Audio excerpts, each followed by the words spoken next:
នៅពេលមួយឯខ្ញុំហោះទៅនគររបស់ខ្ញុំវិញតែខ្ញុំបានជួបបុរសម្នាក់ហេមិនគ្រប់គ្រងនគរខ្ញុំតែខ្ញុំអត់បាននៅមួយថ្ងៃចឹងអញជាពីណាគេក៏បានដែរហើយបើចង់ដឹងហើយដឹងត្រឹមថានគរហ្នឹងគឺជានគរអញទៅក៏បានដែរហើយនឹងនគរអញមិនបាយໄວឈ្នះអញនេះគឺជានគររបស់អញតែវាយចាញ់នគរនេះគឺជានគរអញមើលទៅដល់តែយើងវាយគ្នាទៅអាចរឿងនឹងអាចបញ្ចប់ទៅបានចឹងហើយទើបខ្ញុំគប់ពោះសិនហើយចូលកាប់យកម្ដងហើយអធិស្ឋានផងគ្នាយើងខ្ញុំមកសូវចេះកាប់គ្នាយើងកាប់រៀងខុសពីយើងសូមទៅផង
វាយគ្នាយូរទៅអាក្រង់ខ្ញុំបាក់ខ្ទេចអស់ហើយខ្ញុំក៏បានធ្វើការរត់សិនញ៉ាទុកសិនចោះណា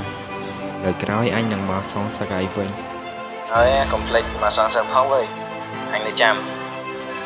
លើក្រោយអញនឹងមកទៀតក៏បានដកថយសិនចាំមើលមានឱកាសចាំយើងវាយយកនគរនឹងវិញ